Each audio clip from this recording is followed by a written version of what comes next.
con el misterio de la voluntad divina. Todavía no terminamos esa sección porque hemos querido pasar por los versículos donde se tocan los ítems de la divina teleología, o sea, la materia que se ocupa del plan de Dios, del propósito de Dios, de los pensamientos de Dios. Y hemos revisado varios pasajes, como por ejemplo Efesios capítulo 1, donde se nos habla de la elección divina, del propósito, de muchas cosas. Romanos capítulo 9. Pero hoy tenemos que volver a Efesios. Los hermanos que estuvieron en el primer curso de la Escuela de la Obra, cuando tocamos el asunto de la economía divina, miramos en parte el pasaje del capítulo 3 de la Epístola a los Efesios en relación con la economía divina. Como es un segundo curso y para que quede completo y puesto que también hay hermanos que no estuvieron en la primera vez, entonces vamos a volver a ver ese capítulo 3 de la Epístola a los Efesios, pero en relación con el propósito eterno de Dios. Amén. Quiero que inicialmente veamos el versículo clave donde se menciona de una manera especial el propósito. Ese está en el versículo 11. Efesios 3:11 dice conforme. Es decir, que lo que hasta aquí, hasta el verso 11, se había dicho, es decir, terminando en el 10, eso es conforme al propósito eterno que hizo en Cristo Jesús nuestro Señor. O sea que este verso nos indica que lo que había dicho hasta aquí es conforme al propósito eterno. Y como la sección que estamos estudiando es la del misterio de la voluntad de Dios, de la divina teleología del telos, del objetivo de Dios, entonces tenemos que hacer la exégesis de los pasajes fundamentales donde se nos trata de ese propósito. Así que, hermanos, vamos a empezar desde el 3. Este versículo, este capítulo, aunque lo hayamos visto, realmente hay que seguirlo viendo. Una de mis epístolas favoritas es esta, los Efesios, porque es que en esto es donde se entra en las cosas profundas de Dios, como dice Pablo a los Corintios. Por esta causa. ¿Cuál causa? O sea que Pablo tiene en mente una causa. Y por esa causa es que él está preso en Cristo. Si ustedes recuerdan lo que vimos en el capítulo 1, allí se habla precisamente del propósito eterno de Dios, de cómo Dios tiene un plan, cómo para alcanzar ese plan eligió unas personas y para que esas personas pudieran realmente llegar a la meta, Él decretó unas bendiciones. En el capítulo 2 se nos trata de lo que hizo el Señor. En el 1 se nos habla del propósito. En el 2 se nos habla de lo que hizo el Señor para que ese propósito se pueda cumplir. Ahí en el 2 nos dice que nos dio vida, que resucitó, que nos resucitó, que nos sentó con Él en lugares celestiales, que nos salvó por gracia, que ha establecido un nuevo hombre, que nos ha reconciliado con Dios y entre nosotros en Él. Y ahí empieza a hablar de la iglesia, en el 1 como el cuerpo de Cristo, en el 2 como el nuevo hombre, como la familia de Dios, como la ciudad de Dios, como el templo de Dios, y en el 3 como el misterio de Cristo, la iglesia como el misterio de Cristo. Entonces, eso es lo que Pablo tiene en mente cuando dice, por esta causa. Es decir, todas las cosas Pablo las hace en función de una causa. El Señor tiene una causa, y a Pablo le fue revelada cuál es la causa que mueve al Señor. Y esa llegó a ser también la causa que mueve a Pablo, y por la cual Pablo se somete incluso a las prisiones, porque él está comprometido con una causa. Y dice, por esta causa, yo Pablo, prisionero de Cristo Jesús. Y me gusta que Pablo entendía sus prisiones no como de Nerón, no como del César Romano, sino como de Cristo. Pablo todo lo hace en función de Cristo. Él sabe que si no hubiera sido por causa de Cristo, él no estaría preso. Es decir, que si Cristo no hubiera querido que Nerón pusiera un dedo encima de él, no lo hubiera puesto. Realmente Pablo no se siente preso de Nerón. Pablo se siente libre. Él aún a los esclavos les dice, ustedes no se preocupen, ustedes son libertos de Cristo. Él se siente prisionero, es de Cristo. Miren, una persona que realmente anda con el Señor no está bajo las circunstancias, sino bajo la mano del Señor. La mano del Señor. Si es que habéis oído de la economía, de la gracia de Dios, que me ha sido dada para con vosotros. Aquí se traduce esa palabra economía por administración. Administración es un aspecto apenas de la economía. La economía es un dispensar, o sea, entregar unas riquezas, y la administración es el arreglo por medio del cual se entrega. Así que la administración es tomar unas provisiones y suplirlas según las necesidades de una manera ordenada. Entonces, por eso la palabra economía, que ya lo habíamos visto y lo recordamos ahora, tiene 5 traducciones en esta versión, que son dispensación, que se refiere al hecho de entregar unos bienes, unas riquezas, como dice en la parábola del Señor. Había un hombre rico, ¿no?, que le dio a un mayordomo sus bienes para que le diera el alimento a tiempo a su casa. Entonces está la casa del Señor y está el alimento suplido por el hombre rico que debe ser administrado por el mayordomo. Entonces está lo que se dispensa, la administración, la mayordomía, la comisión de los mayordomos y lo que tienen que hacer los mayordomos con lo que se les dio, que es una edificación. Esas 5 palabras: dispensación, administración, mayordomía, comisión y edificación, son 5 traducciones parciales de una sola palabra griega que es oikonomía. De oikos, hogar o casa, y nomos, norma o ley. Economía es la administración de la casa, el arreglo administrativo de Dios para tomar lo que Él es, lo que Él ha hecho, su gracia, y entregarla. Entonces, la economía de Dios se refiere a cómo Dios el Padre, por el Hijo, con el Espíritu Santo, está dispensándose a sí mismo, a su pueblo, a su espíritu, a su alma, a su cuerpo, para contenerse Él, para expresarse Él, para formarse Él en su pueblo colegial y corporativamente, y aparecer Él en medio de su pueblo. Le dice Pablo que a Él le fue encomendada la economía, o sea, la administración de la gracia. Él primeramente recibió la gracia y ahora él tenía que tomar esa gracia y administrarla, ser canal de la gracia para que las naciones reciban también la misma gracia, sean perdonadas, sean liberadas, sean limpiadas, sean regenerados, sean renovados, sean configurados a la imagen de Cristo, sean glorificados y sean coherederos con el Señor. Amén. Y dice que por revelación me fue declarado el misterio,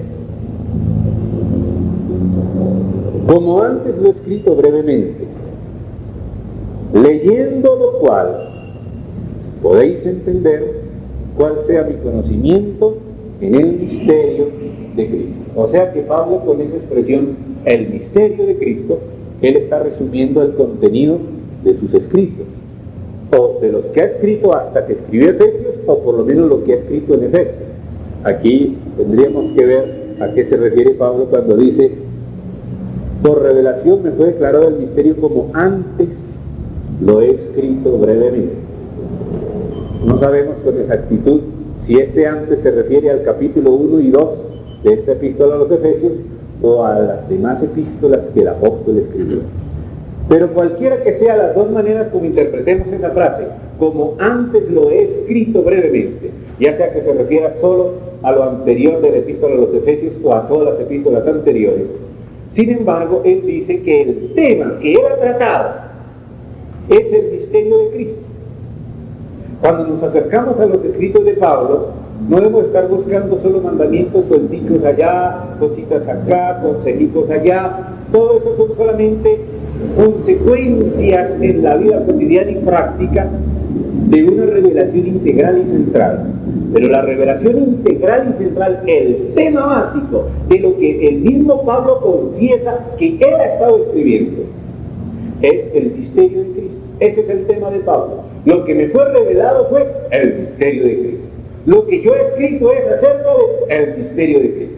Si tú has entendido otra cosa de lo que yo he escrito, todavía no me has entendido bien.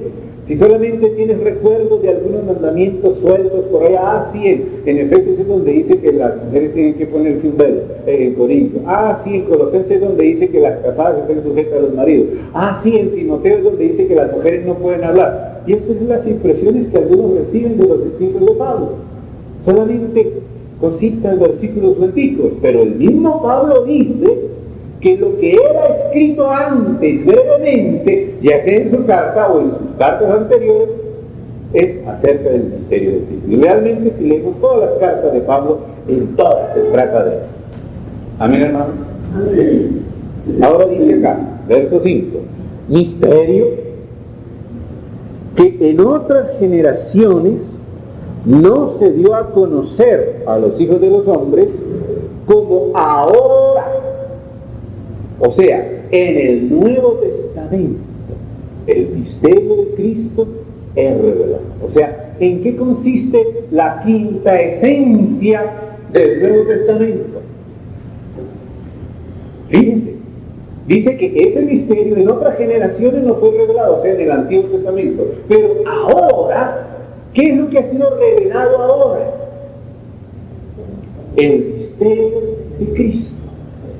O sea que el misterio de Cristo es el meollo del Nuevo Testamento y prácticamente de la Biblia entera, porque el Antiguo Testamento es la preparación y el tipo del Nuevo, y el Nuevo es el cumplimiento del Antiguo.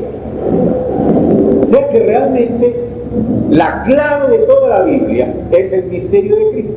Entonces, fíjese, si entendemos la Biblia a la luz de este misterio, todas las cosas de la Biblia van a estar relacionadas a esa visión central.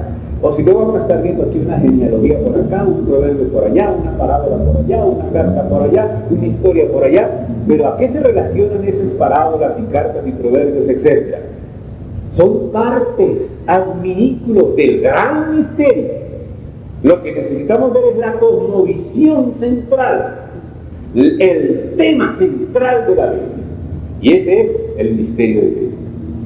Cuando leemos la vida de los patriarcas, cuando leemos Éxodo y todo el Pentateuco, cuando leemos todas las peripecias de la historia de Israel, cuando vemos toda la tipología, ese es el tema, el misterio de Cristo. Eso es. Mis hermanos recordarán que habíamos visto, y ahora valga la pena recordarlo, Romanos capítulo 16. Romanos capítulo 16, para enfatizar esto. Dice, versículo 25, Romanos 16, 25, y al que puede confirmaros según mi evangelio, aleluya, qué precioso es que el evangelio pueda confirmar, es una maravilla. Y dice, según mi evangelio y la predicación de Jesucristo, según, fíjese, ¿cuál es el tema del evangelio? ¿Cuál es el tema de la predicación de Jesucristo? Según la revelación del misterio que se ha mantenido oculto desde tiempos eternos. O sea, que Dios en su corazón tenía algo que Pablo le llama el misterio y que estaba oculto, pero era la cosmovisión de Dios, era el plan de Dios, era el objetivo de Dios. Entonces, claro, cuando Dios empezó a hacer las cosas, todas las cosas, desde la primera que hizo, la hizo en función de ese plan general, de ese objetivo central. Pero nosotros los hombres, que estamos en la historia y no en el corazón de Dios, Vemos son cositas que van apareciendo y no les encontramos el sentido. Y ese sentido de Dios dice que permaneció oculto hasta el Nuevo Testamento. En el Nuevo Testamento es cuando se abren las puertas y se le entiende a Dios lo que quería. Amén. Amén. Eso es realmente el depósito que recibió el colegio apostólico, el apóstol Pablo y la iglesia, y que está en el Nuevo Testamento. Y nosotros, como los creyentes, como la iglesia, la misma, no otra, tenemos que recibir ese depósito. Y dice, la revelación del misterio que se ha mantenido oculto desde tiempos eternos, pero que ha sido manifestado ahora. O sea, ¿qué es la revelación propia del Nuevo Testamento? El misterio que estaba oculto en Dios, ahora ha sido revelado. Y fíjese lo que dice lo siguiente: y que por las escrituras de los profetas, o sea, se refiere al Antiguo Testamento, desde Moisés, que fue el profeta que escribió el Pentateuco, de Génesis al Deuteronomio, lo fundamental, y todos los demás. Entonces dice así: según las escrituras, y por las escrituras de los profetas, según el mandamiento del Dios eterno, se ha dado a conocer a todas las gentes, o sea, las etnias, o sea, las naciones, para que obedezcan a la fe. O sea que la herramienta que utiliza el Nuevo Testamento, que es el depositario de la revelación del misterio, es el Antiguo Testamento. Qué curioso. Porque dice, misterio que se ha mantenido oculto de tiempos eternos, pero que ha sido manifestado ahora. O sea, ahora es que se revela el misterio. Pero dice, y que por las escrituras de los profetas, o sea, por el Antiguo Testamento, según el mandamiento del Dios eterno, o sea, que Dios manda que se utilice el Antiguo en función de la revelación del Nuevo. O sea, ¿de qué trataba el Antiguo? ¿Y de qué trata el Nuevo? Del misterio de Cristo. Ese es el tema central, el misterio de Cristo. Por las escrituras de los profetas, según el mandamiento del Dios eterno, se ha dado a conocer a las gentes, o sea, a las etnias, es la palabra en griego, o sea, a los gentiles, o a las naciones, las etnias, para que obedezcan a la fe. Primero se revela el programa de Dios, se revela la economía de Dios, y eso produce la obediencia de las naciones. Para eso es el ministerio, para eso es el apostolado, para producir la obediencia de las naciones a la fe. Veamos eso mismo aquí mismo en Romanos, pero en el capítulo 1.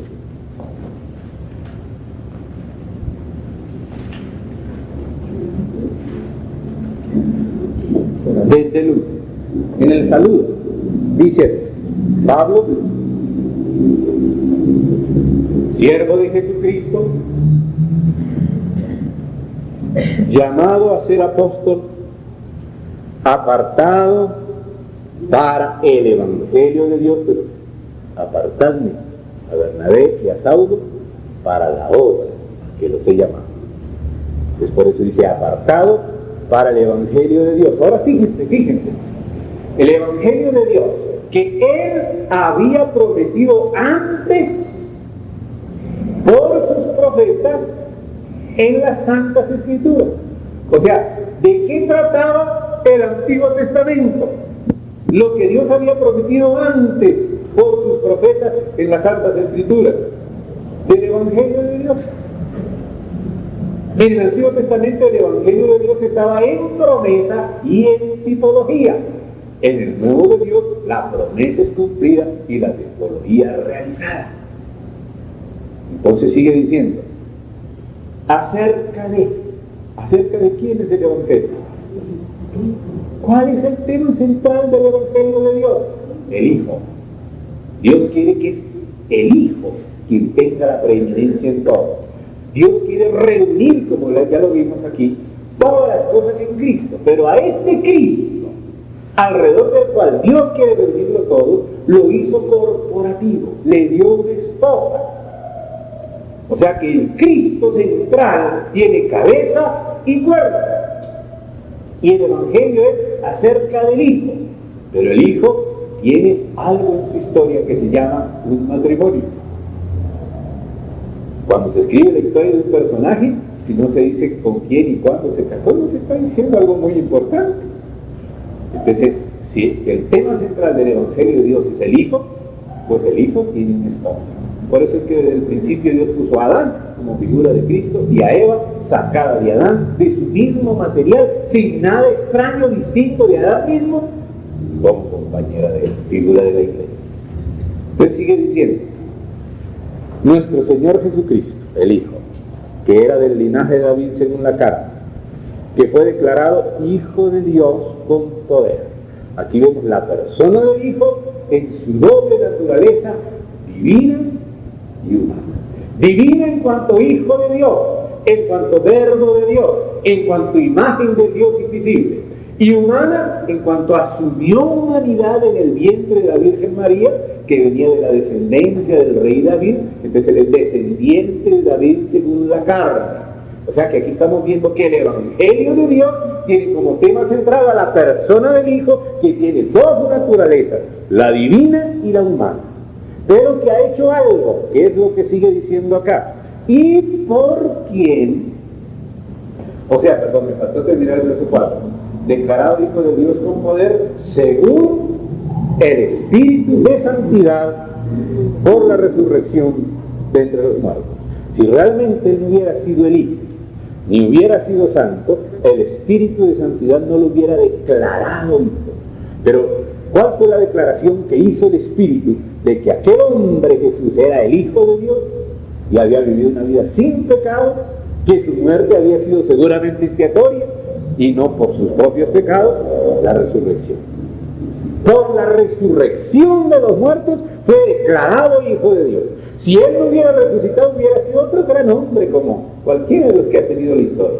Pero porque resucitó, ese gran hombre se demostró ser el Hijo de Dios. ¿Ven? Y ahora dice, ¿y por quién? Hasta aquí, el verso 3 y 4 nos habla de la persona del Hijo, de su muerte y resurrección. Pero ahora dice, ¿por quién recibimos la gracia? O sea que el Evangelio de Dios es acerca de aquella persona que por medio de su obra administra o dispensa gracia para producir obediencia a Dios en las naciones, o sea, el reino. El reino surge de esa persona, de su obra y de la administración de su gracia. Para esa administración de su gracia viene el apostolado. Por eso dice, por quien recibimos la gracia y el apostolado para la obediencia a la fe en todas las naciones, por amor de su nombre, entre las cuales estáis también vosotros, o sea, los romanos, también nosotros acá, llamados a ser de Jesucristo. Las mismas casi palabras del versículo final. Vamos entonces a Efesios 3.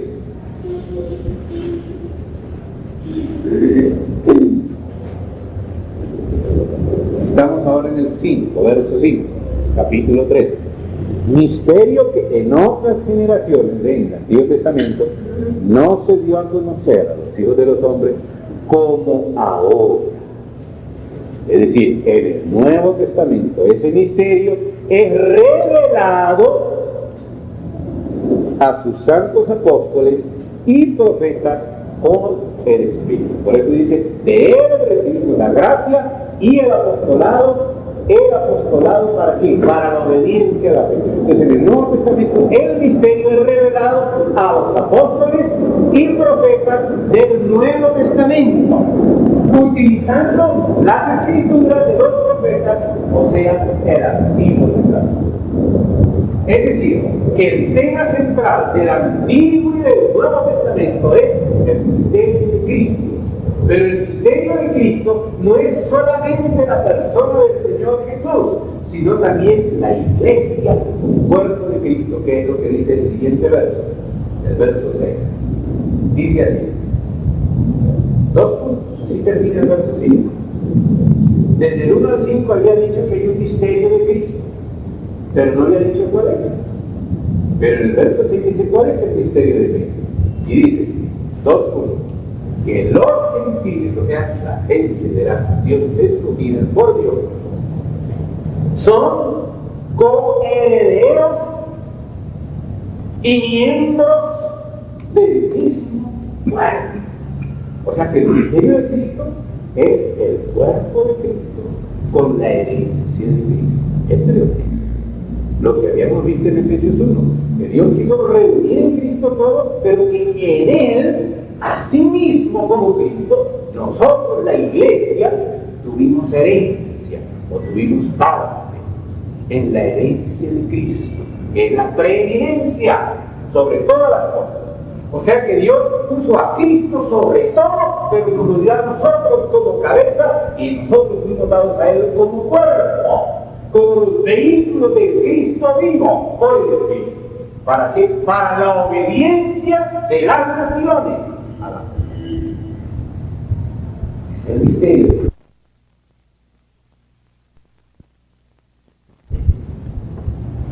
Ya no solamente algunos de los judíos, de los remanentes israelitas, sino también de las naciones, coherederos y miembros del mismo cuerpo. Fíjese que el misterio de Cristo tiene que ver con el cuerpo de Cristo. Por eso hemos dicho constantemente, el misterio de Dios es Cristo. Y el misterio de Cristo es la iglesia. Esa es la línea central de la Biblia. Tú eres el Cristo, el Hijo del Dios viviente, le dijo Pedro a Jesús. Y Jesús dice, y yo también te digo que tú eres Pedro, y sobre esta piedra edificaré mi iglesia. O sea, la primera parte del Padre la revela, quién es el Hijo. Y el Hijo revela la segunda parte, quién es cada uno en la iglesia. Una piedra de un edificio, para que Dios more, se contenga, se exprese y reine desde la iglesia y por la iglesia sobre la obra de la creación de Dios. Grande el lugar de la iglesia delante de Dios. Y dice, y copartícipes de la promesa en Cristo Jesús. Copartícipes. Dios había hecho una promesa. Dios dijo, mira Abraham, en tu simiente serán benditas familias de la tierra, tú serás heredero del mundo. Dice la promesa de Dios a la simiente de Abraham. La simiente de Abraham, explica Pablo en la epístola a los Gálatas, es Cristo. Y Cristo es el heredero del mundo y la bendición para las familias de la tierra. Y ahora nosotros somos el cuerpo de Cristo. Como Pablo dice en Gálatas, somos también la simiente de Abraham porque estamos revestidos de Cristo, porque estamos unidos a Cristo, porque Cristo es nuestra vida. Nosotros somos los miembros de Cristo, somos carne de su carne y hueso de su hueso. Sí. O sea que Israel actualmente está ocupando lo que va a gobernar después, que Israel ya está por todo el mundo. Los que están ocupando lo que van a gobernar después, lo que es el heredero del mundo. Cristo es el heredero del mundo. Es Cristo el heredero. La Señor tenía una Israel ha estado por todo el mundo, pero después van a gobernar el mundo. Dice el epístola a los Gálatas que esa simiente de Abraham no habla de muchos, sino de uno, el cual es Cristo. O sea que el que hereda la promesa de gobernar el mundo es la simiente de Abraham, la cual es Cristo. Para eso se escribió el epístola a los Gálatas, precisamente para mostrar que son los cristianos en Cristo el Israel de Dios. Claro que pueden haber personas de las tribus, de las 12 tribus de Israel, pero cuando pasan a estar en Cristo ya no hay judío, ni hay gentil. Ahora es Cristo el todo, y es Cristo el heredero, y es la iglesia formada por judíos y gentiles que lo eran antes, ahora dejan de serlo para ser el cuerpo de Cristo y los coherederos y los ministros de su reino. Entonces sigue diciendo así, copartícipes, ¿quién los gentiles? De la promesa en Cristo Jesús, por medio del Evangelio. O sea que el Evangelio es el medio que Dios utiliza para establecer esta economía divina. No con ejército, no con espada, sino con mi espíritu. Las palabras del Señor son espíritu, son vida, y el Evangelio es el medio de Dios para establecer este propósito. Entonces dice Pablo, del Evangelio, yo fui hecho ministro, o sea, diácono del Evangelio, por el don de la gracia de Dios que me ha sido dado según la operación de su poder. Esto es importante porque en Romanos habíamos leído que de aquel Hijo, que es el tema central del Evangelio de Dios, muerto y resucitado, Dios y hombre, recibimos la gracia y el apostolado. Y aquí nos dice cómo lo recibimos, porque esto es muy importante. Y dice el verso 7, del Evangelio fui hecho ministro por el don de la gracia. O sea que lo que te hace ser servidor del Evangelio de Dios, o sea, del medio que Dios utiliza para alcanzar su plan, es la gracia. Si recibes la gracia te pone a servir, te pone a diaconar, que sería el verbo que habría que tomar aquí como ministrar, diaconar, porque la palabra ministro es diácono, no solamente en el sentido material, sino en el sentido de servicio general. Diaconía quiere decir servicio. Y ahora dice más, la gracia, el don de la gracia que me ha sido dado ¿según qué? ¿Cuál es la manera como uno percibe que el don de la gracia le es dado? Según la operación de su poder. Fíjese que aquí termina todo sacramentalismo, jerarquismo. No se trata de ritos exteriores de los hombres, sino de una operación interior del poder de Dios, suministrando gracia para servir.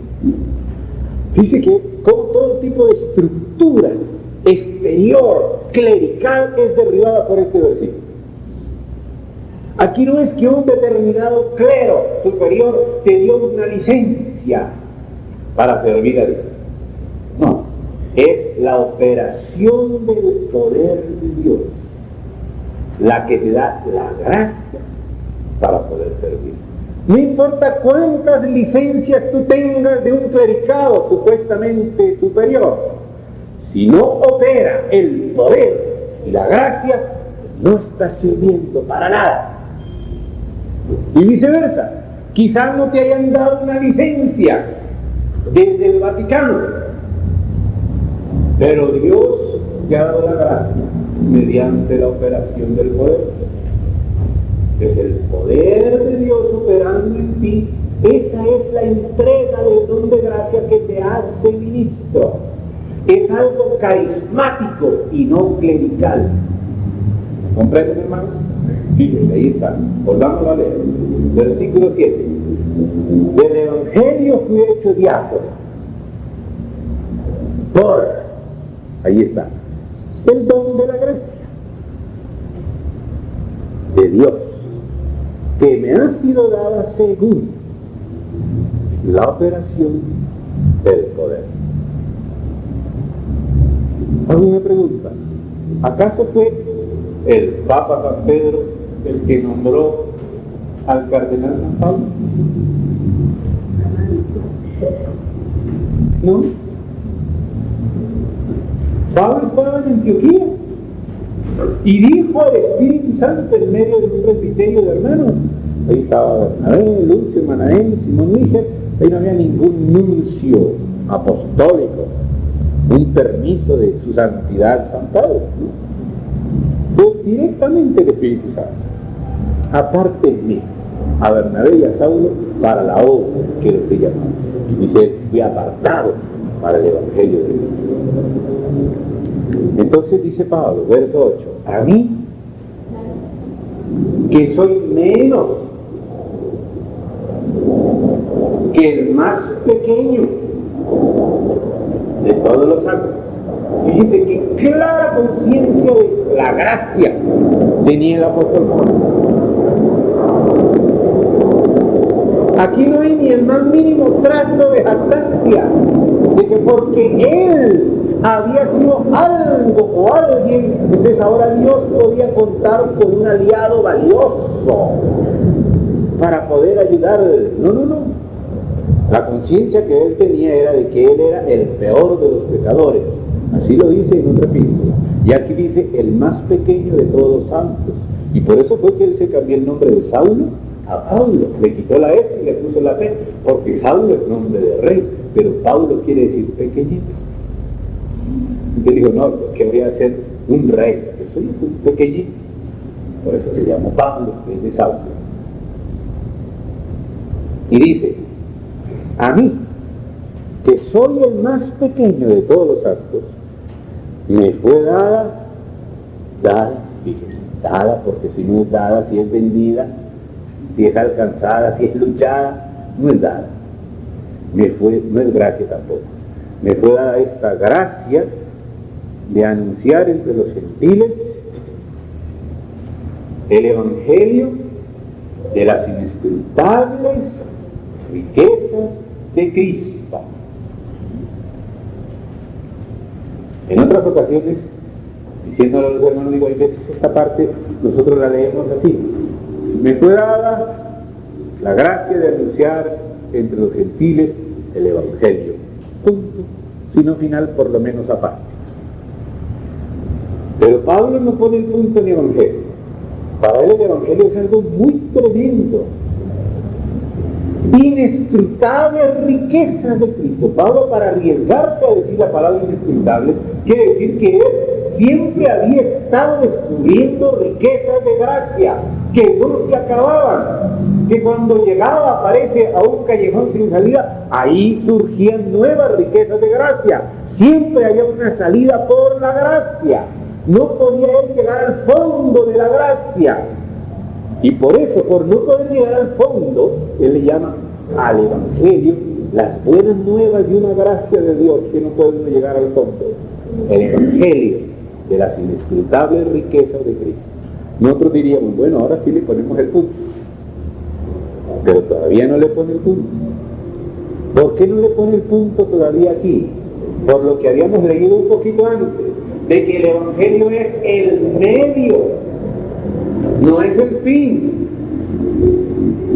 El evangelio es el medio que Dios utiliza para concretar el misterio de Cristo y la economía de Dios.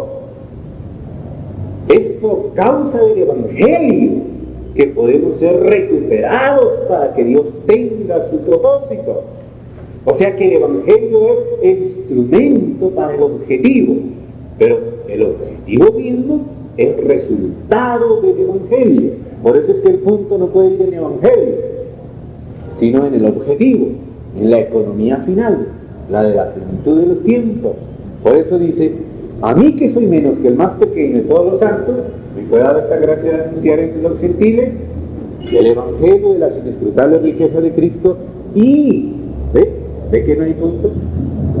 Uno dice el evangelio de las inescrutables riquezas y todavía no hay punto. No hay punto, porque ese es el medio, un medio de un suministro sin fin. Hay un suministro sin fin, pero es apenas el medio. Por eso el fin, el objetivo es aclarar a todos cuál sea la economía del misterio escondido desde los siglos de Dios que creó todas las cosas. O sea, Pablo tenía que anunciar el evangelio, administrar la gracia y aclarar. Tenía que aclarar cuál sea la economía del misterio escondido, dice la dispensación del misterio escondido. O sea que lo que Dios tenía escondido en sus planes era toda una economía, todo un reino, toda una administración y dispensación de sí mismo para reproducirse y aparecer traslúcido en un reino, en una Jerusalén diáfana, transparentando la gloria de Dios. Ese es el fin, el medio es el Evangelio, pero el propósito es ese. Y el lugar de la iglesia en el propósito es central, como cuerpo de la cabeza, que es Cristo. Entonces no solamente hay que anunciar el Evangelio de la salvación, sino que hay que explicar para qué Dios salva, cómo salva y para qué Dios salva. ¿Para qué Dios te salva? No solo para que no te vayas al infierno, sino para que ocupes tu puesto en el plan eterno de Dios. ¿Para eso te salvó? Para que ocupes ese puesto. Por eso dice, anunciar el Evangelio de las inescrutables riquezas de Cristo, y aclarar a todos. Fíjense que él no es egoísta. Aquí no está tratando de ser un gnóstico que habla solamente a los perfectos, pero no a los ílicos, ni tampoco a los psíquicos, sino solo a los neumáticos, como decían los gnósticos. No, esto es para todos. Esto es para todo el mundo, hay que anunciarle a todo el mundo. El que cree puede bautizado, será salvo, y el que no será la luz al mundo. Pero los hombres amaron más las tinieblas, que estaban muy cómodos ahí en la penumbra, y ahí se quedaron, no salieron a recibir la luz. Pero aquí dice, aclarar a todos. Esta Biblia usted la puede encontrar en cualquier país. Ahora, había tiempos en que había dificultades, pero ahora no. Hasta los musulmanes la tienen, porque en el mismo Corán se habla del Evangelio, se habla de Jesús, y se habla de la verdad del Evangelio. Aclarar a todos cuál sea la dispensación o economía del misterio escondido. El misterio escondido es una economía, es una dispensación de Dios, Él mismo, dispensándose para formarse, para aparecer y para ejercer el reino junto con los suyos. ¿Para qué? Verso 10, ya nos estamos acercando, allí a propósito, ¿ves? Todo esto era ¿para qué? ¿Se da cuenta? Todo esto es ¿para qué? ¿Para qué se anuncia el Evangelio? ¿Y para qué se aclara ese plan eterno? Para que la multiforme sabiduría de Dios sea ahora. Claro que lo será en la Nueva Jerusalén. Claro que lo será en el milenio. Pero eso comienza ahora, en el periodo de la Iglesia, en el Nuevo Testamento, en nuestro tiempo. Hay algo espiritual de Dios que está apareciendo ante los testigos invisibles que se llaman principados y potestades. Después aparecerá el resto de la creación, pero primero, como comienza en el plano espiritual, se presenta primero a los seres espirituales. Cuando Cristo se manifieste también en gloria físicamente, nosotros también seremos manifestados en gloria físicamente, y también la creación será libertada de la esclavitud de corrupción, y esa gloria habrá salido de los recónditos profundos de Dios hacia una plena manifestación íntegra hacia afuera, como una flor que se abre totalmente. Pero fíjese que ya con el Nuevo Testamento, que es el anticipo de la herencia completa, ya esto tiene que estarse dando ahora, para que la multiforme sabiduría de Dios, verso 10, 3:10, multiforme, de muchas formas, la sabiduría de Dios que es Cristo, que se incorpora en todo el cuerpo, con toda su variedad, con todos sus dones, con todos sus ministerios, con todas sus operaciones, funciones, actividades. ¿Qué es? La multiforme sabiduría de Dios, o sea, el Cristo multiforme y corporativo, sea ahora, en el Nuevo Testamento, dada a conocer por medio de la Iglesia. La Iglesia es el medio para que Dios se dé a conocer en la Iglesia. por medio de la iglesia a los principados y potestades en los lugares celestiales. Fíjense que no solamente aquí. Yo les recuerdo lo que ya mencionamos antes. Hay veces pensamos que, bueno, la iglesia tiene que predicar en Jerusalén, en Judea, en Samaria y hasta lo último de la tierra y punto. Pero aquí no habla ni de Jerusalén, ni de Judea, ni de Samaria, ni de lo último de la tierra, sino de las principales y potestades en lugares celestiales ahora. Ahora. Esos principados y potestades son los ángeles y también los demonios, porque es que los que son demonios eran ángeles. Sí. O sea que los ángeles, como hablábamos una vez, son los espectadores de la verdadera obra de Dios, espiritual por el momento en ti, porque lo espiritual es el anticipo. Pero dice, cuando Cristo vuestra vida se manifieste, vosotros también seréis manifestados con Él en gloria. O sea que ahora existe una realidad espiritual que se ha formado y que se está formando y se seguirá formando hasta la plenitud en la iglesia. Y existen unos espectadores que son principados y potestades. Algunos están de parte de Dios y otros están en contra de Dios. Y no son solamente espectadores pasivos, sino espectadores activos. Son dos campamentos. Ustedes recuerdan cuando Jacob llegó a un cierto lugar y encontró dos campamentos. A ese lugar por eso lo llamó Mahanaim. Cuando ustedes lean en el Génesis la historia de Jacob, se van a encontrar con un lugar al que Jacob llamó Mahanaim. Mahanaim quiere decir dos campamentos. Él era un campamento. Dios estaba realizando su trabajo, su plan, con él y con sus hijos, sus esposas y los siervos que le acompañaban, y sus vacas y sus ovejas. Ahí estaba un campamento. Pero Jacob descubrió que junto a ese campamento iba otro campamento. O sea que el trabajo de Dios, como el mundo es visible e invisible, entonces es sincrónico, como lo dice el resultado psicoanalista. Él habla de la sincronía, pero la Biblia, sin mencionar la palabra, menciona el hecho. Existe un fenómeno natural que se va viendo acá y un fenómeno espiritual que lo va acompañando y que se va expresando en el natural. Son dos campamentos.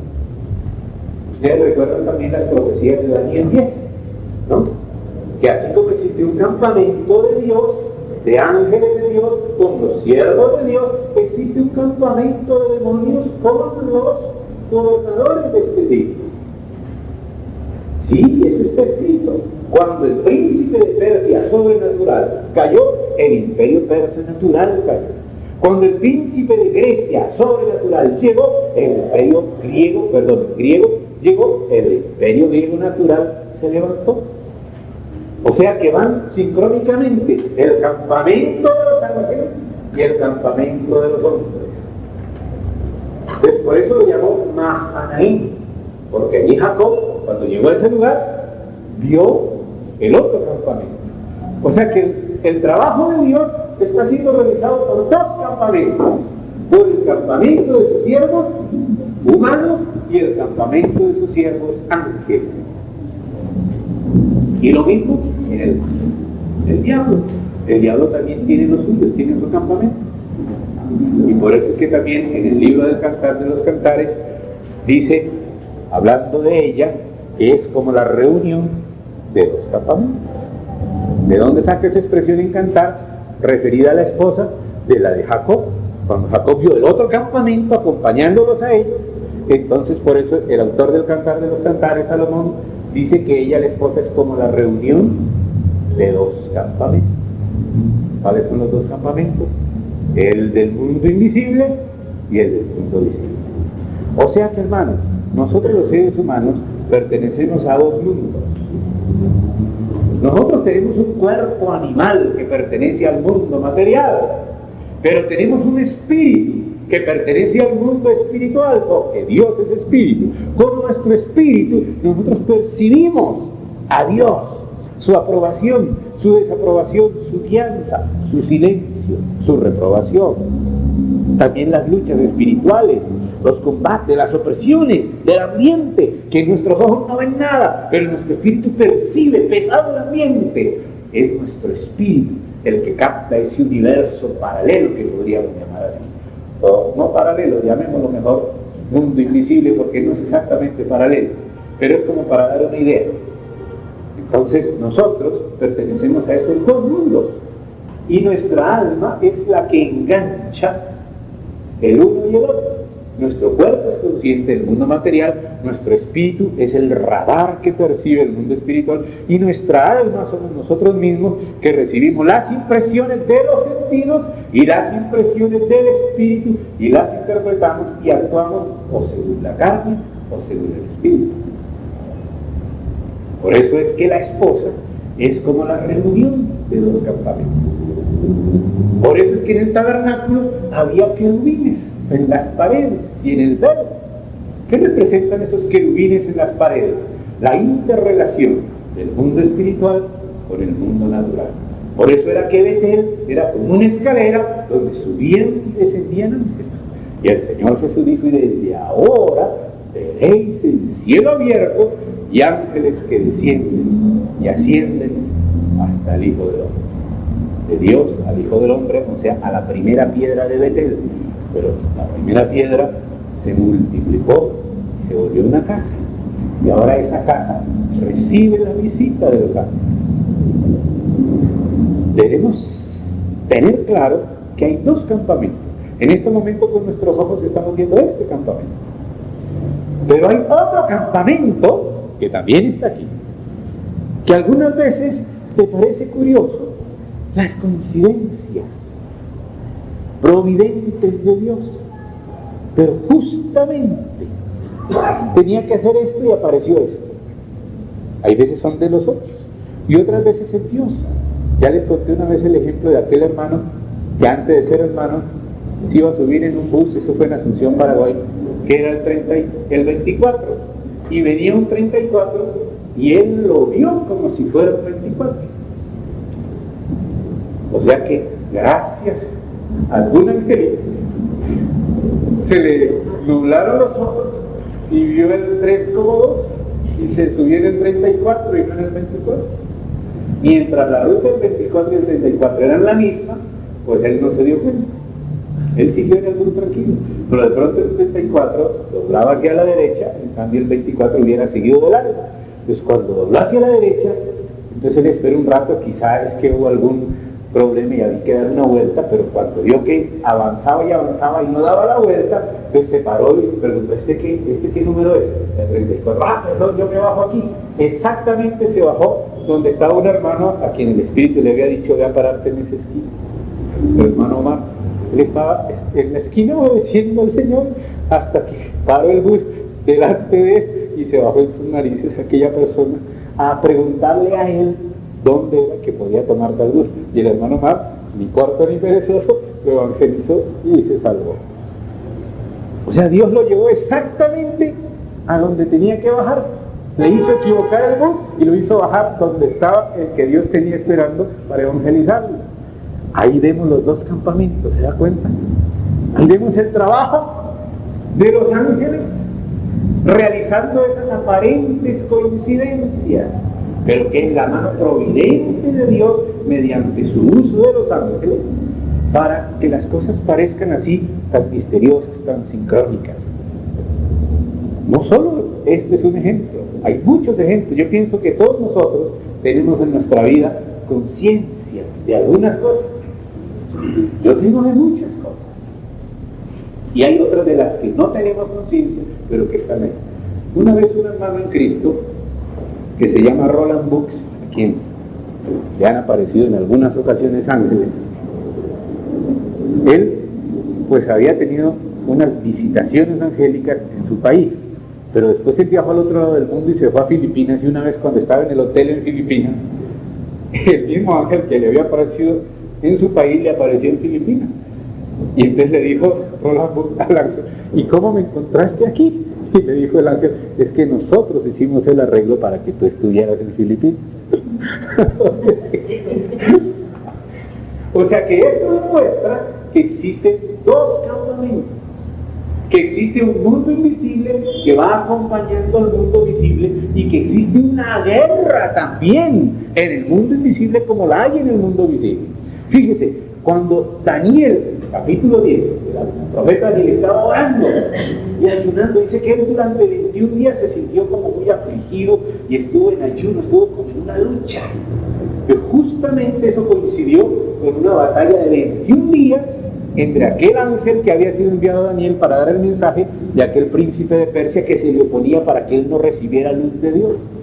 Y cuando por fin vino Miguel a ayudar al otro ángel, el arcángel, Miguel vino a ayudar al ángel, entonces el ángel le dijo a Daniel, desde el primer día que tú dispusiste tu corazón, fue enviada palabra a ti. Desde que te humillaste y dispusiste tu corazón, Dios te dio la respuesta. Pero fíjense que existe una guerra. El príncipe de Persia se me opuso durante 21 días, hasta que vino Miguel a ayudarle. O sea que Satanás desde el mundo invisible estorba. Permítanme contarles una anécdota, hay muchas, pero contarles una que otra. Acabamos de terminar una reunión muy hermosa, casera, en la ciudad del Este, en el Paraguay.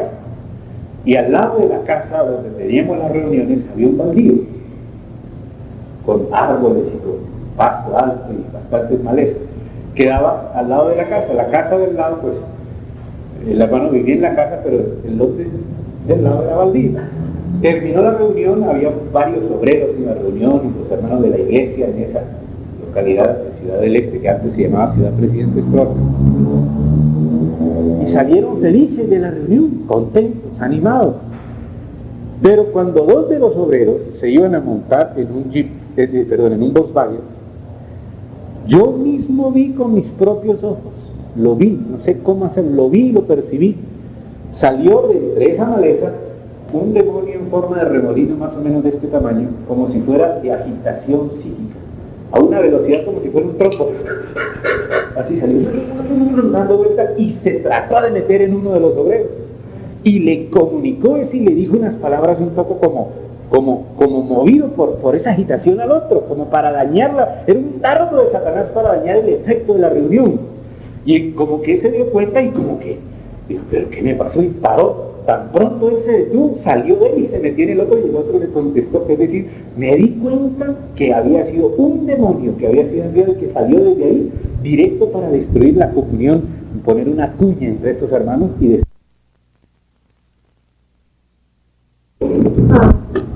Son sus demonios. Quiere decir que, como dice Pablo en 1 Corintios 4, realmente somos espectáculo al mundo. Es como si nosotros fuéramos los peces que estamos en la pecera y desde fuera de la pecera nos están mirando. Desde esa dimensión ellos nos ven, nosotros no los vemos a ellos sino de vez en cuando, y hay veces los percibimos. Y hay hermanos que tienen un don que con sensibilidad lo perciben de una manera más clara, especialmente los que son profetas o los que tienen don de discernimiento, perciben eso. Otros no lo perciben, pero ahí está. El otro campamento siempre está ahí al lado. Y hay veces hay protección, y hay veces hay guerra. Y hay veces Dios permite que nos pongan una zancadilla para que nosotros, como decimos popularmente, nos pongamos las pilas. Y oremos. Y pidamos un cerco. Permítanme contarles otra experiencia que es más reciente. Esa fue en Colombia. Estábamos teniendo una serie, así como hemos tenido acá, con otro grupo de hermanos en el Quiroga, en el barrio Quiroga. Y yo no sabía que ese viernes a la noche el grupo de hermanos habían estado orando allí, en ese mismo lugar donde teníamos las reuniones y las clases. Y habían estado incluso caminando por la casa, pidiendo al Señor su protección e invocando el cerco del Señor, porque la Biblia habla de un cerco. El mismo Satanás se quejaba delante de Dios de que él había cercado a Job y que él no se podía acercar a Job, pero que lo dejara un poquito para probarle que Job no era fiel. O sea que había un cerco. Entonces los hermanos tenían conciencia y le pedían a Dios el cerco espiritual, y caminaban y levantaban las manos: Señor, cércanos en tu nombre, Padre, protégenos, y cercaron la casa. Pues yo no sabía que ellos ese viernes a la noche habían estado haciendo eso. y al otro día yo tenía que ir por la tarde, un sábado, a compartir la palabra con los hermanos, y yo me fui de mi casa, iba en la buceta, sentado tranquilo, yo sentado en una de las bancas de atrás en la buceta, y cuando llegué más o menos al barrio Restrepo, desde el barrio Recuerdo, al centro de Nariño, ahí bastante, cuando llegué más o menos a una calle donde esa transversal se vuelve otra vez carrera, en el barrio Restrepo, que es a varias cuadras del barrio Quiroga, porque después del Restrepo está el Olaya y el Centenario, y después recién viene el Quiroga. Desde el barrio Restrepo, pues yo venía orando, pero ni tenía conciencia de nada, y de pronto, con toda nitidez, como cuando tú estás en tierra caliente y cruzas una puerta y entras a una cuestión refrigerada, así mismo percibí cuando entré en el cerco de los hermanos en el Quiroga. Yo no sé cómo explicar que cómo lo supe. Simplemente yo venía en la buceta sentado y de pronto percibí el cruce de la frontera y entendí en mi espíritu qué era lo que había pasado. Con mi espíritu lo percibí. Acababa de entrar en el cerco de los hermanos que se reunían en el Quiroga, pero yo no sabía que ellos habían estado orando por un cerco. Pero yo percibí el cerco claramente, nítidamente, y supe que era de ellos. Pero dije, tan grande. O sea, después que ellos me contaron que habían estado orando para que el Señor guardara la casa, no solo era la casa, llegaba hasta el Restrepo. Y eso fue para mí algo tan notorio, que fue una experiencia muy nítida, muy viva. Cruzamos el cerco y allá adentro estaba ya en otro ambiente totalmente, recibí vida, alegría, como si hubiera entrado en otra atmósfera completamente, y entendía a qué era el cerco de los hermanos. Pero bueno, yo llegué, no dije nada al principio, después ya cuando fui a compartir la palabra, sentí como el deseo de decir a los hermanos lo que me había pasado. Entonces ya desde adelante le dije, hermanos, siento contarles lo que me pasó cuando estaba viniendo. Tan pronto se lo dije, se miraron unos a otros y se acordaron que la noche anterior habían estado pidiendo el cerco de Dios. Y yo no sabía nada. O sea que ellos fueron confirmados que realmente estas cosas son así, que realmente son espirituales. ¿Me permiten contar 2 anécdotas más? Solamente para ilustrar. Una anécdota es en Paraguay y la otra es en Medellín. En Paraguay hubo un tiempo cuando mataron a Somoza. Ustedes recuerdan que Anastasio Somoza de Nicaragua, cuando fue derrotado por los sandinistas, huyó al Paraguay y allá fue recibido en asilo por el presidente Storr en Paraguay, y entonces allá lo mataron. Y cuando lo mataron se desató un ambiente muy difícil en el Paraguay, como de persecución, se prohibían las reuniones, grupitos de más de 2 o 3 personas en la calle, es decir, era imposible. En la iglesia pues, no podían ni reunirse ni nada, y era un ambiente muy difícil. Entonces estábamos en una ciudad que se llama Caguazú, reunidos en la casa pues, de un hermano. Nosotros qué hacemos, tenemos que seguirnos reuniendo porque la iglesia no puede dejar de hacerlo. Entonces la dueña de casa estaba muy preocupada que de pronto llegara la policía y nos sorprendiera reunidos en su casa, y ella estaba pues muy afanada. Entonces en un momento de su afán decidió salir a la puerta como para mirar, y se encontró en la puerta, o sea no en la puerta de la casa sino en el portón, un ángel grandísimo que estaba parado así, con los brazos cruzados, como protegiendo la casa. La hermana, preocupadísima, salió a ver y se encontró. Eso es tremendo, ¿no? Ellos siempre están, pero no siempre uno los percibe. Hay 2 campamentos. La iglesia realiza un trabajo que es visible a los principados y potestades, como dice ahí, en lugares celestiales. Relativo al cerco les cuento una tercera anécdota y ya casi terminamos esta parte. Yo soy de Medellín, yo nací en Medellín, pero desde los 2 años de edad viví en Bogotá. Y de vez en cuando en vacaciones yo me iba a Medellín porque ya tenemos cantidad de primos. Pero hubo un tiempo, como unos 3 años, que yo no volví a Medellín, y después yo me fui de Colombia. Estuve como unos 15 años sin volver a Colombia, más aquellos 3 serían más o menos alrededor de unos 18 a 20 años que yo no volví a Medellín. Después, cuando yo volví ya en Cristo, por primera vez fui a Medellín después de todos esos años. El día que llegué, yo llegué por la noche a casa de una tía, y ese día que llegué,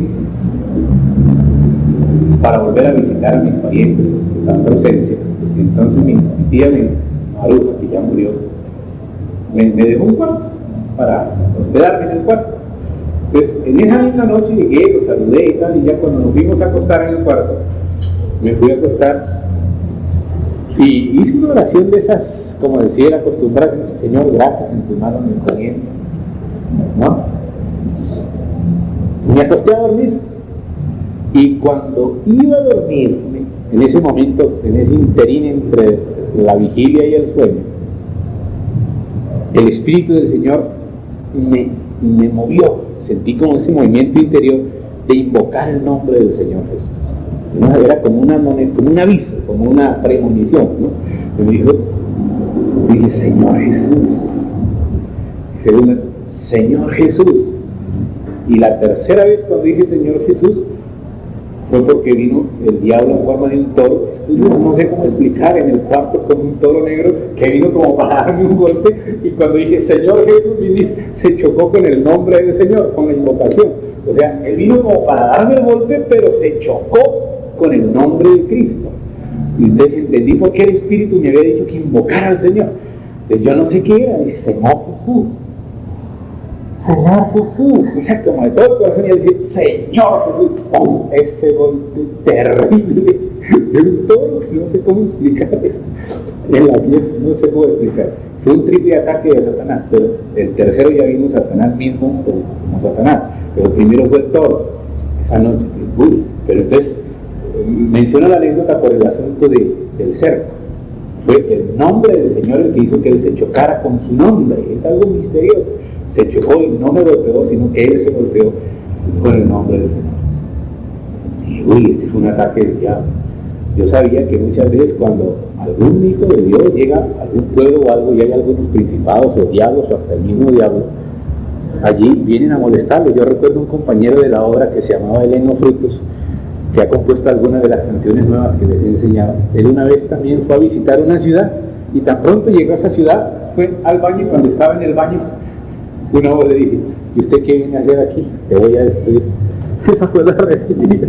O sea que cada región tiene sus príncipes.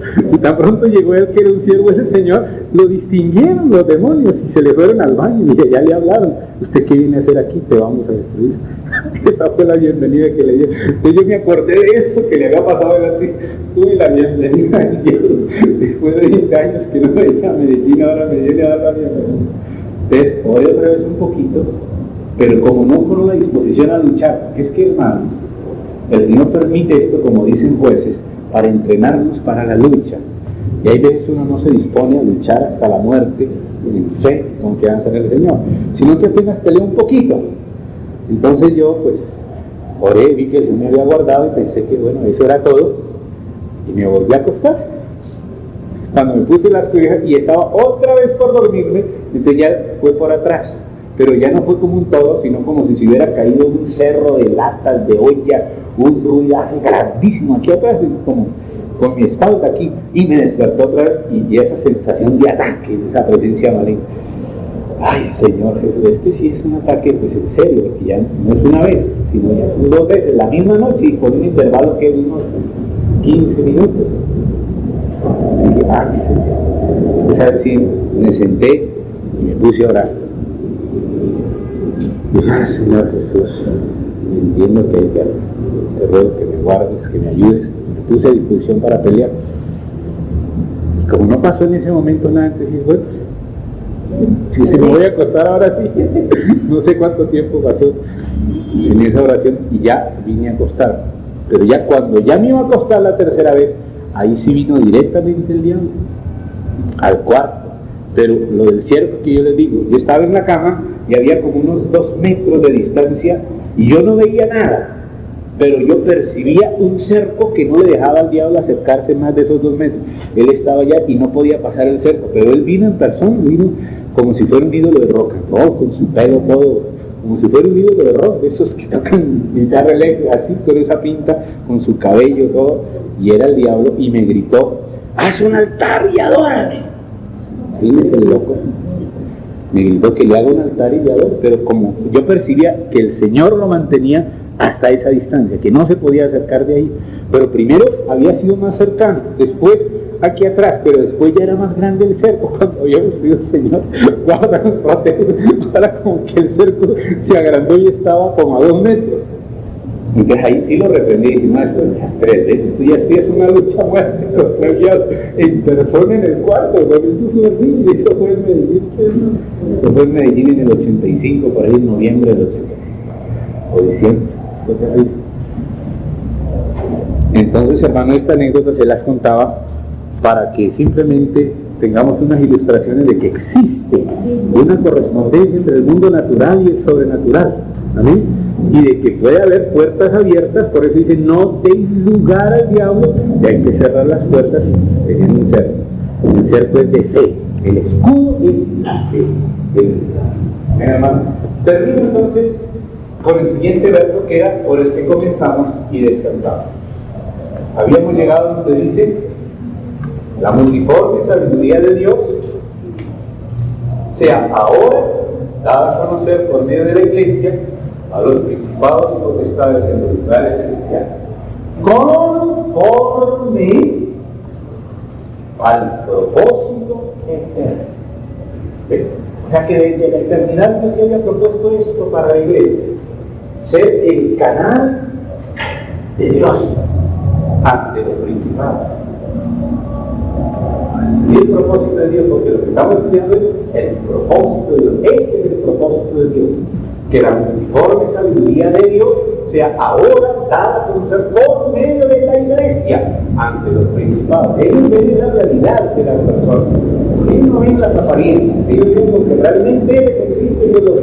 Sabemos quién es Pablo, sabemos quién es Jesús, decía él, pero los hijos de Dios, ellos tienen Pablo, porque ellos tenían el rito exterior, sacramental, pero no la realidad espiritual, no la nada, no la operación del poder. Y es la operación del poder, la realidad de Dios, la que ellos reciben. Es una edificación espiritual la iglesia, es una casa espiritual, como dice Pablo, amén, para una morada real de Dios, una persona que le dé consistencia a las personas en espíritu, conforme al propósito eterno que hizo. Fíjense esa frase, que hizo, es decir, aquí no dice qué va a hacer, sino que Dios ya considera ese propósito hecho. ¿Por qué? Porque ya lo consiguió con uno. Hubo un hombre que consiguió contener y expresar a Dios de tal manera que fue uno mismo, que fue Cristo Jesús. O sea, que lo que Dios quería para el hombre en general, y que el hombre por la caída cayó en esa posición, lo logró Cristo Jesús, y ahora lo que Cristo logró es dispensado a la iglesia, para que la iglesia, por la gracia de Dios en Cristo, también lo alcance. Después eso dice, el propósito eterno que hizo en Cristo Jesús, Señor nuestro, en quien tenemos seguridad, ese es el escudo, y acceso con confianza por medio de la fe de Él. Por lo cual pido, porque los hermanos veían a Pablo seguramente unas pruebas, ahora les pido que no desmayéis a causa de mis tribulaciones por vosotros, las cuales son vuestras glorias. Es decir, tras Pablo pasara la prueba de la tribulación y Cristo a través del medio de la prueba se formara en Pablo, que la formación de Cristo en Pablo iba a ayudar a que también se formara en el pueblo del Señor, para la gloria del Señor aparecer también en su pueblo. Mis tribulaciones, dice Pablo, son nuestra gloria. Hay frases profundas en la Biblia. Las tribulaciones vuelven gloria, incluso en otro mundo. Vamos a parar acá. Vimos hasta aquí esta mañana, era el examen del aspecto relativo al propósito de Dios. Hemos estado viendo los distintos ítems, los versículos y sus contextos, donde aparecen los ítems de la divina teología, esa materia que se ocupa precisamente del beneplácito de Dios, su plan, su propósito, su anticipado conocimiento o presciencia, su elección, todo eso.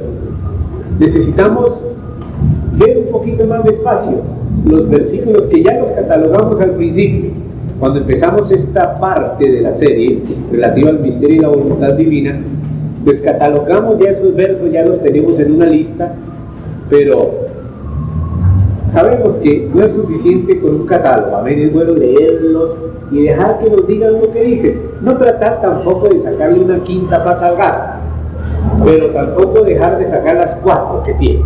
Amén. Que ojalá que podamos ver lo más que podamos. Siempre hay más de los que uno lee, siempre hay más. Por eso no basta con ubicar los verbos, sino con tomarnos el tiempo de leerlos y dejar que nos digan lo que dicen y dejar que nos impresionen con lo que dicen. Amén. Y procurar entenderlos en su medida exacta. Es la palabra de Dios.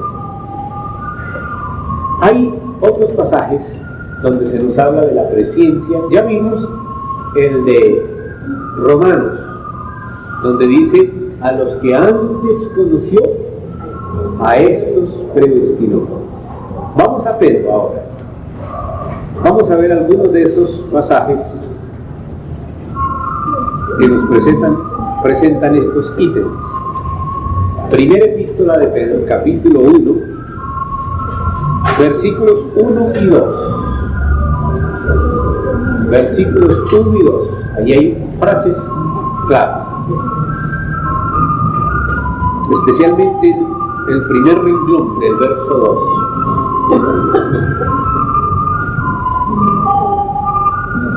Pedro, apóstol de Jesucristo, a los expatriados de la dispersión en el Ponto, Galacia, Capadocia, Asia y Bitinia. Ustedes recuerdan en Gálatas de que cuando se encontraron Pablo, Bernabé y Tito con Jacobo, Cefas y Juan, Cefas es Pedro, dijeron: bueno, ustedes van a la circuncisión y nosotros a la incircuncisión. Los que fueron a la incircuncisión, o sea, los gentiles, fueron Bernabé, Pablo y Tito. Y los que trabajaron primeramente con los judíos en la dispersión, o sea, en la diáspora, que llegaron a ser cristianos, obviamente, pero que eran de origen judío, fueron Pedro, Jacobo y Juan. Ahí en Gálatas dice que Pedro, Jacobo y Juan se ocuparían de visitar a los de la circuncisión, mientras Bernabé, Saulo y Tito, o Pablo, a los de la incircuncisión. Recuerden ustedes que en una ocasión Pablo iba a entrar en Bitinia y en el Ponto y en esa línea, y el Espíritu Santo se lo prohibió. No todas las personas caben en todas partes, sino que, como hemos visto que existen esos arreglos de Dios, también cada miembro del cuerpo de Cristo solamente puede hacer un trabajo dentro de su esfera y su función, y no puede hacerla dentro de la función de otro. Dios ha designado a otros para hacer otras funciones y a unos para hacer unas funciones. Entonces, fíjense acá, porque yo sé que algunos hermanos lo han leído, pero no todos, y como esto está quedando grabado para que otros lo puedan estudiar, es mejor que lo leamos directamente de las Escrituras.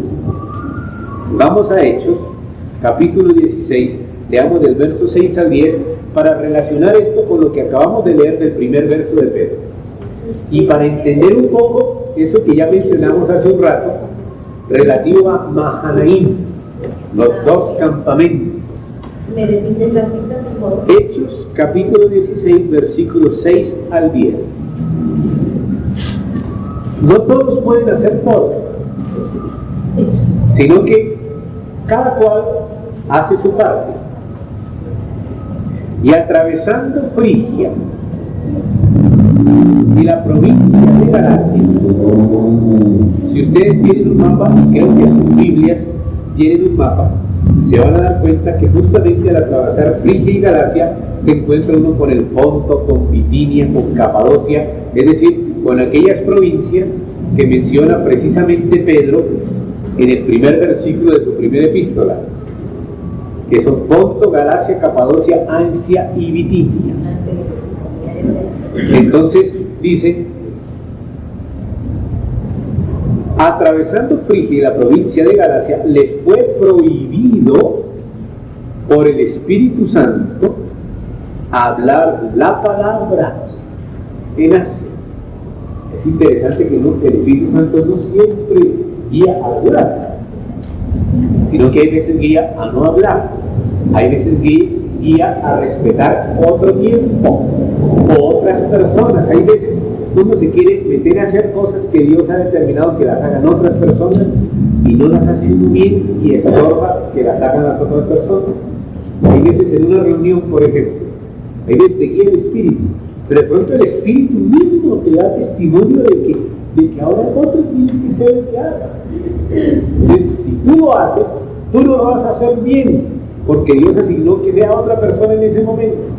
Quizá una persona tenía una profecía, tenía una palabra, tenía unos cánticos, o tenía alguna cosa que hacer, pero pues nosotros vimos la necesidad y lo hicimos nosotros, pero entonces no se lo dejamos hacer a quien Dios había asignado. Entonces el Espíritu Santo también, como estamos viendo que Él ha dispuesto con su mano soberana y providente todo el programa suyo, entonces Él determina cuáles son las personas que tienen que hacer esto y esto, y nosotros todos debemos pedirle al Señor sensibilidad para que nos permita distinguir en este momento. Parece que el Señor se está moviendo por esta persona y que esta persona haga esto.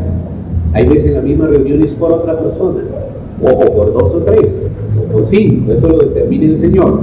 Pero siempre debe haber un respeto, hay una vertiente invisible para el mundo natural. El mundo natural no experimenta esas restricciones, esos timonazos del Espíritu Santo. Ellos piensan, pero ¿por qué ustedes no entran en ansias? Ya fueron por toda Siria, por toda Cilicia, estuvieron por Chipre predicando, y ahora pasan de largo y van a entrar al Asia y no predican, y no dice que fue ningún acontecimiento exterior lo que les impedía. Era una prohibición nítida del Espíritu Santo, porque cuando uno no es sensible al Espíritu, el Señor tiene que utilizar circunstancias que lo fuercen a uno a quedarse en su punto. Pero si se logra superar esa etapa de la insensibilidad, ya no necesita el Señor usar circunstancias, sino que simplemente te lo dice en el Espíritu. Y tú ya lo percibes en el Espíritu y no necesitas ser restringido con mano dura por una circunstancia fuerte, sino que simplemente el Espíritu Santo te mueve. Y dice acá, les fue prohibido por el Espíritu Santo hablar la palabra en Asia. O sea que pasaron de largo Asia. Y cuando llegaron a Misia, intentaron ir a Bitinia, pero el Espíritu, fíjese, no fue nada más. No fue un accidente, no fue una cosa, porque hay veces Dios tiene que usar esto, como Balaam. Dios no quería que Balaam fuera, pero Balaam quería ir, entonces Dios le dio permiso. Después, o sea, haz lo que tú quieres. Pero cuando iban, un ángel se le atravesó en el camino, pero él no veía el ángel que lo estorbaba. En cambio la mula sí veía el ángel, y la mula no quería pasar, y él quería pasar. O sea que él caminó con sus propios pasos y tuvo la mula que ponerle el pie contra la pared y troncharle, como quien dice, el pie para que no fuera tan atrevido. Y él no veía al ángel estorbando en el camino.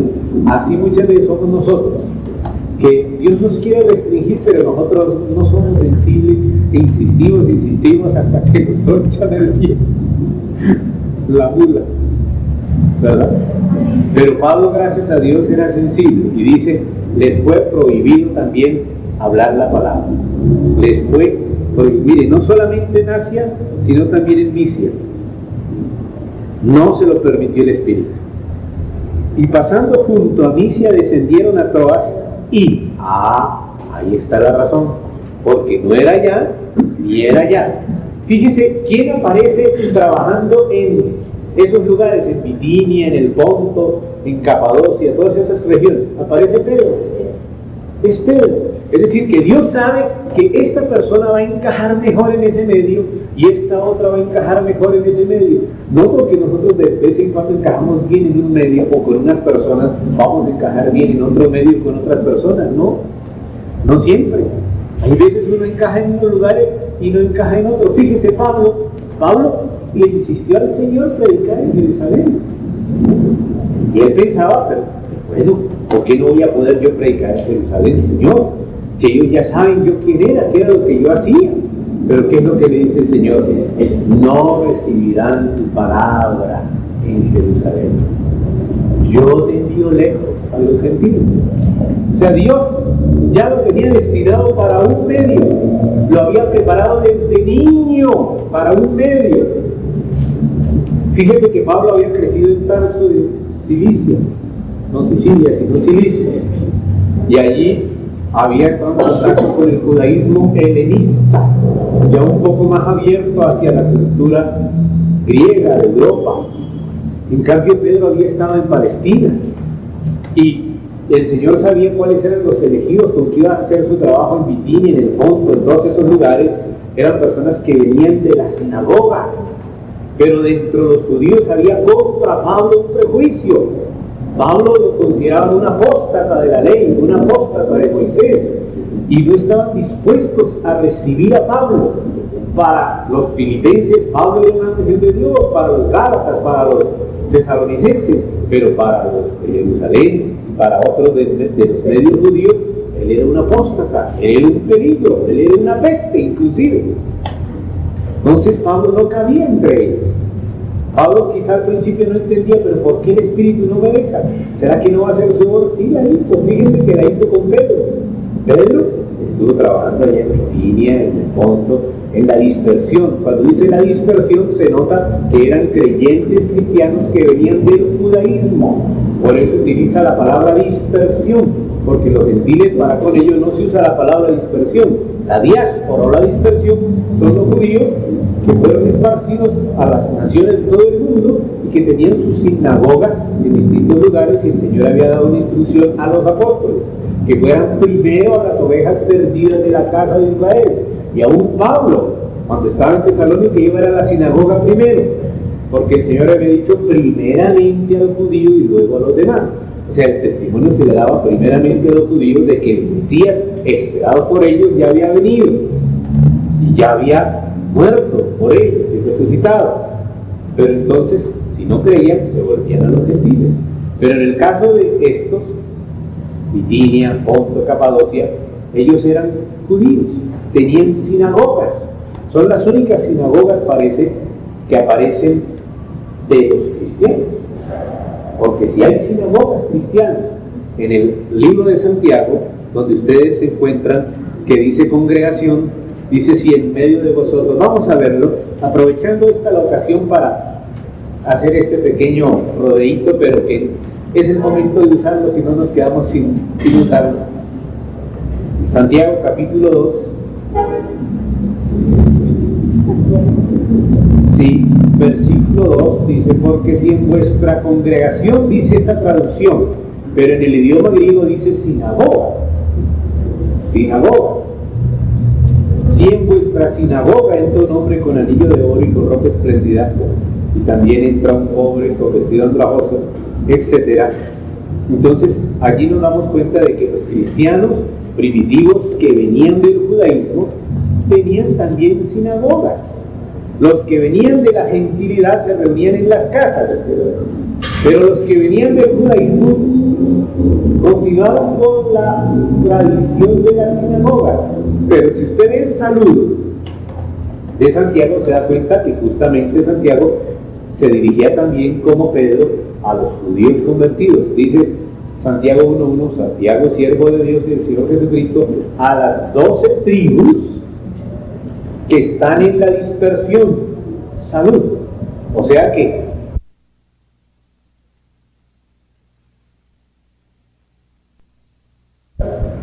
de que realmente ellos fueron a la circuncisión, aquí dice a las 12 tribus que están en la dispersión, y Pedro dice a los que están en la dispersión, en Ponto, Galacia, Bitinia, etc.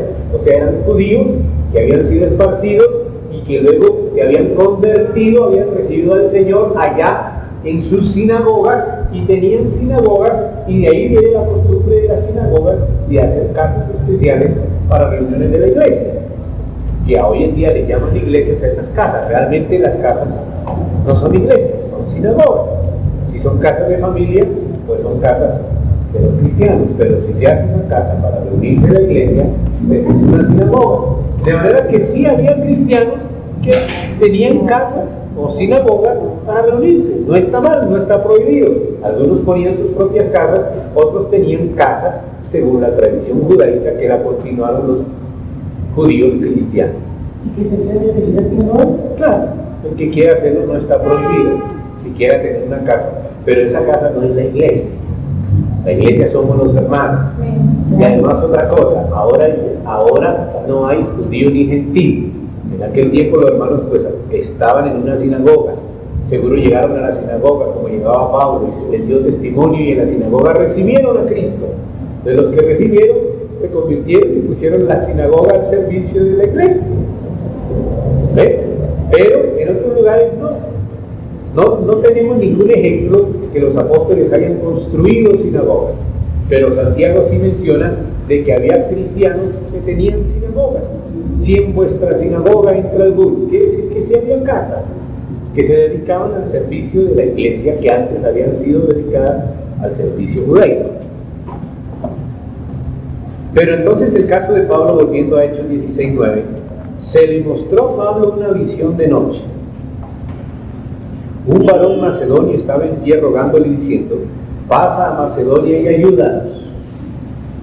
Cuando vio la visión, enseguida procuramos partir para Macedonia, dando por cierto que Dios nos llamaba para que les anunciásemos el Evangelio. O sea que donde estaba preparada la circunstancia por Dios, era en Macedonia. En Macedonia Dios tenía preparado el terreno para que personas como Pablo y su equipo pudieran trabajar allá.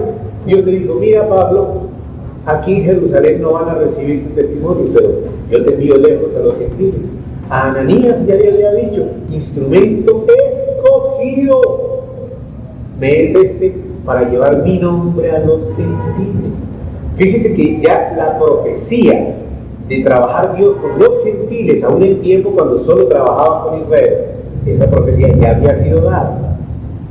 Por lo tanto, Dios ya tenía los arreglos. Fíjense el arreglo de Pablo. Ustedes, cuando han leído el Nuevo Testamento, ¿han visto a alguien que hable más del cuerpo de Cristo y de la edificación del cuerpo de Cristo que Pablo? Pedro, muy poco lo que menciona. Santiago, muy poco. Judas, muy poco. Juan mismo, que escribe tanto, en relación con Pablo es poco. En cambio, Pablo sí escribe mucho. Ahora fíjese, porque yo me di cuenta de esto cuando me puse a leer las instrucciones del Señor para levantar el tabernáculo. Una persona que desde niño creció armando carpas, le es fácil entender. Si bueno, unirás esta cortina con la otra, estas esculturas acá, y unirás la última cortina de allá con la primera cortina de acá, y las enlazarás con tales corchetes. Una persona que nunca ha armado una carpa, le toca leer muy despacio para no malentender esos versículos. Pero Pablo era el arquitecto de Dios que tenía que levantar la tienda de Dios. Y para que pudiera entender el plano de Dios, Dios lo puso en el oficio de armar carpas. Pablo aprendió el oficio natural, físico, de armar carpas. Fíjense que no fue una casualidad, fue un arreglo providencial de Dios que lo entrenó para entender ciertas cosas con más facilidad de lo que le entenderían otras personas. Yo nunca he armado una carpa. Entonces, cuando leo eso de armar la tienda del tabernáculo, tengo que verlo muy despacio y tratar de entender a qué se refiere para no entender mal. Pero entonces, cuando yo estaba haciendo ese esfuerzo, decía: Señor, ahora entiendo por qué insiste que Pablo aprendiera el oficio de armar carpas, para poder entender los planos de una manera más fácil. Entonces, Pablo veía, y él, como había armado carpas, entendía. Y él era justamente el que habló del cuerpo de Cristo, la edificación de la casa de Dios, o sea, la verdadera tienda de Dios en el Nuevo Testamento. Entonces, hermanos, Dios prepara a cada persona, la conoce de antemano y la escoge no solamente para salvación. Instrumento escogido me es este para los gentiles. O sea, con esta persona yo voy a poder tratar en este medio, con esta otra persona voy a tratar en otro medio. Con los dispersos de las sinagogas cristianas entre Capadocia y Bitinia, pues ahí no van a recibir a Pablo, y Pablo no va a tener éxito. Pero en cambio Pedro sí va a tener éxito allá. Entonces allá fue Pedro. En cambio Pablo fue para Macedonia. Entonces Pablo tomó Europa, fíjese, Macedonia, Filipos es la primera ciudad de Macedonia, es la puerta de Europa, donde está la civilización occidental, la civilización griega, y Pablo había crecido justamente en Tarso de Cilicia, había sido un ciudadano romano, era un judío helenista, estaba familiarizado incluso con la cultura griega, él cita de memoria textos de los poetas griegos, en la epístola a Tito, en la epístola a los Corintios, en su mensaje a Atenas. Él podía discutir con los filósofos estoicos y epicúreos en el Areópago. Quizá Pedro no, pero Pablo sí. Pero Pablo no iba a ser recibido en Jerusalén, porque él era demasiado liberal. Él era como si fuera un apóstata que había vendido la religión judaica revelada y la había mezclado con la filosofía griega. Así lo interpretarían a él. Entonces el Espíritu mismo sabe eso. Y Pablo no podía entrar en Bitinia. Quien tenía que entrar en Bitinia es Pedro. Así mismo nosotros, hermanos, no debemos forzar meternos donde el Señor mismo no nos mete. ¿Amén?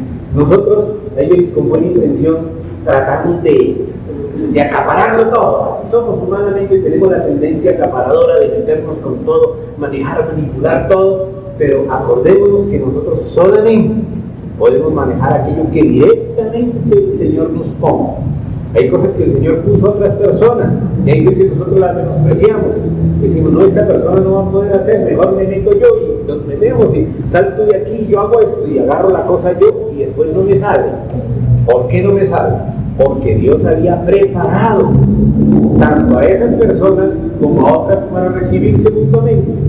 A lo mejor hay personas a las que tú les caes bien, pero hay otras a las que, como decimos vulgarmente en Colombia, les caemos cortos. Así es. Sí. Entonces, hay personas que a nosotros no nos van a recibir por más de que se lo digamos con el corazón en la mano, con la mejor intención, no nos pueden tratar. En cambio, Dios ha preparado a otras personas que sí van a ser recibidas en ese contexto. Entonces, eso es bueno saberlo, amén, hermanos, saberlo, para nosotros movernos dentro de aquello que el Señor nos puso a nosotros y aquello que el Señor pone a otras personas, amén, alegrarnos y abrir la puerta y no menospreciar y dejar que la persona haga, amén, hermanos. Mientras más rápido todos puedan hacer de todo, mejor.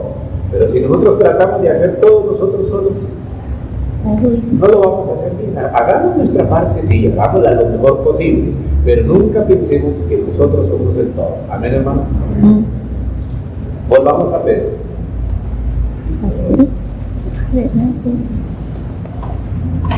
Verso 2. Elegidos, estas personas, ¿no? Los de la dispersión cristiana, habla de cristianos, ¿no?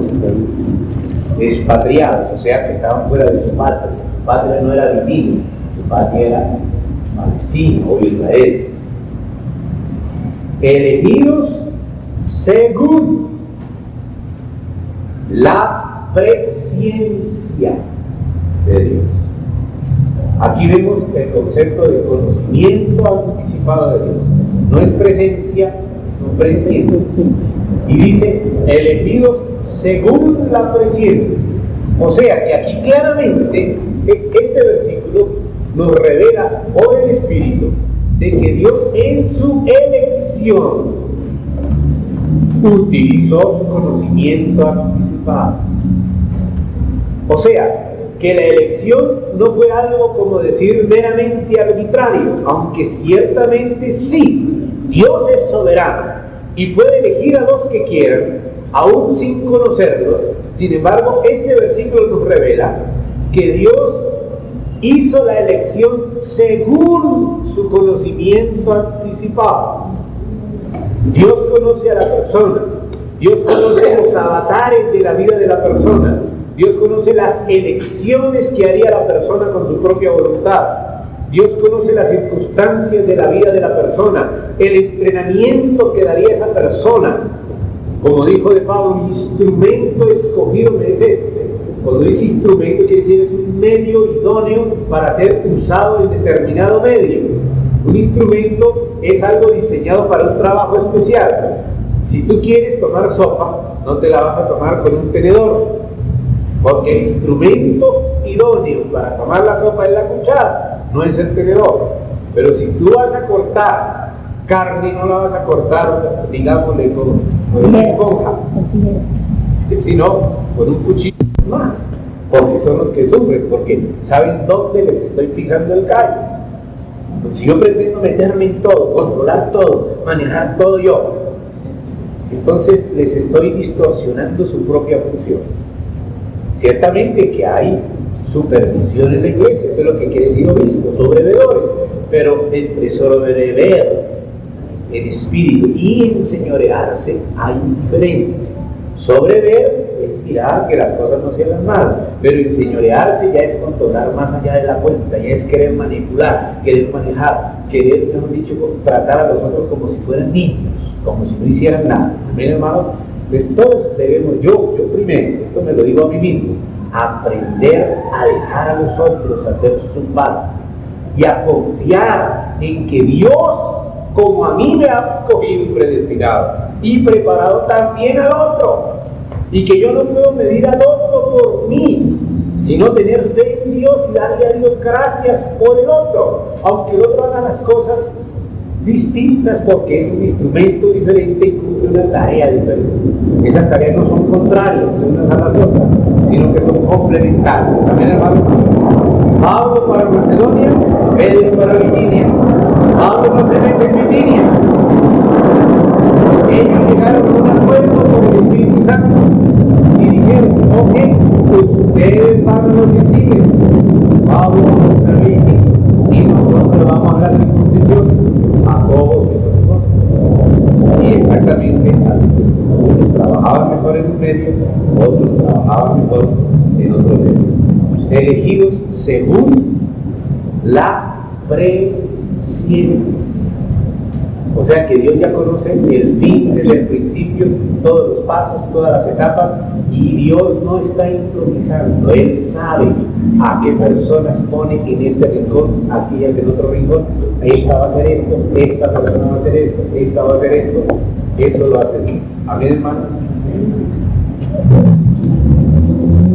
Elegidos en la presencia de Dios, Padre, en santificación del Espíritu,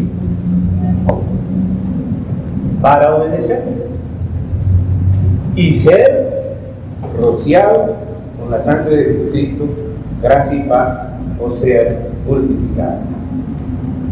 Vamos a otro pasaje en Hechos de los Apóstoles,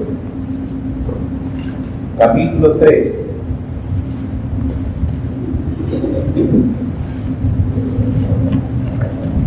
Estamos pasando por esos versos que antes catalogamos, pero que hay que saborearlos un poquito más. Leamos desde el verso 47. Aquí Pablo, 47, 13:47. Aquí, en este capítulo 13, especialmente desde el versículo 13, aparece un mensaje de Pablo en la sinagoga de Antioquía de Pisidia, y todo desde el versículo 15, desde el 14 mismo se nos cuenta todo ese discurso de Pablo a los judíos en la sinagoga que los judíos tenían en Antioquía de Pisidia, no decir. Después de que Pablo les da el mensaje hacia el final, dice desde el verso 47, porque así nos ha mandado el Señor diciendo, te he puesto para luz de los gentiles, a fin de que seas para salvación hasta lo último de la tierra. Fíjense, Pablo a él y a los suyos, al equipo que Dios le había dado a Pablo, o sea que estaban con Pablo, Tito, Timoteo, Lucas, Silvano, Bernabé, Marcos, eran un equipo. En este caso aquí son Bernabé y Marcos, con Pablo. Él considera que ellos fueron enviados a los gentiles. Así nos ha mandado el Señor. Te he puesto por luz de los gentiles. Ellos habían ido a la sinagoga judía en Antioquía de Pisidia, y allá en esa sinagoga habían sido rechazados, como lo vemos en el verso 45. Pero viendo los judíos la muchedumbre, se llenaron de celos y rebatían lo que Pablo decía. Es decir, que cuando hay celos de que otras personas lleguen a tener influencia, entonces no se acepta lo que Dios está haciendo por esa persona, sino que uno se pone a rebatirlo, a criticarlo, a resistirlo, como Janes y Jambres resistían a Moisés. Esa es la peor señal de que una persona no es elegida, ponerse a rebatir lo que Dios mismo está haciendo. Entonces dice 48, los gentiles, porque se habían unido gentiles en la sinagoga, o sea, lo que se llamaba entre ellos prosélitos. Oyendo esto, se regocijaban. Miren la diferencia. Los que tenían celos rebatían, mientras los otros se regocijaban y glorificaban la palabra del Señor. Y esta es la frase que quiero que dejemos al Espíritu Santo marcarla en nuestro corazón. Y creyeron todos los que estaban ordenados para vida eterna. Creyeron todos. Fíjese, esa palabra ya es muy consoladora. Ninguno de los que Dios ha ordenado se iba a quedar por fuera, no iba a dejar el tren de ninguno. Todos los que estaban ordenados para vida eterna creyeron. Ordenados para vida eterna. No dice creyeron y fueron ordenados. No, estaban ordenados y por eso creyeron. Fíjese la elección de Dios. Fíjese que Dios no está improvisando. Aunque a todos se les anunciaba el Evangelio y todos lo oían porque la orden es a toda criatura, algunos rebatían, otros no entendían. A Lidia el Señor le abrió el corazón, y a estos gentiles de Antioquía de Pisidia, que seguramente ya estaban siendo trabajados por el Espíritu Santo y por eso se habían hecho prosélitos de la sinagoga, así habían preparado Dios el terreno con ellos a través de la sinagoga. Así como muchos creyentes que hoy en día están en la verdad fueron preparados inclusive por sectas falsas. Antes vivían en un mundo perdido y después se metieron a los mormones y empezaron a buscar a Dios al estilo mormón, todo con un montón de mezclas. Pero luego se dieron cuenta de que Dios no era mormón, pero que sí había un Dios verdadero que nos amaba y a quien amar y a quien entender mejor, y salieron del mormonismo y se convirtieron al cristianismo. Muchos empezaron por los testigos de Jehová negando la divinidad de Cristo. Por medio de ellos empezaron a leer la Biblia, después se convirtieron y las cosas cambiaron. Ya termino, hermano. Sí. Entonces, hermano, ordenados para vida eterna. Dios utiliza cualquier medio, los prepara, y cuando llega la hora, ellos entienden, ellos creen, ellos se salvan. Ordenados para vida eterna quiere decir de que ya esas personas están en el plan de Dios. Que Dios no está esperando a ver cuáles van a ser esas personas, sino que como buen Dios que es, siente como Dios. Ya las conoce. Por eso dice, elegidos según la presencia. Y como ha habido una presencia, entonces puede haber un ordenamiento. Entonces, los ordenados, vida eterna, creyeron. Y dice que cada día el Señor añadía a la iglesia los que habían de ser salvos. Fíjense esa frase, los que habían de ser, porque habían de ser salvos. Dios les facilitó la circunstancia y llegó el momento en que ellos, como ordenados para el vida eterna, creyeron. Hermanos, realmente la hora. y por la hora. Vamos a parar aquí. Enseguida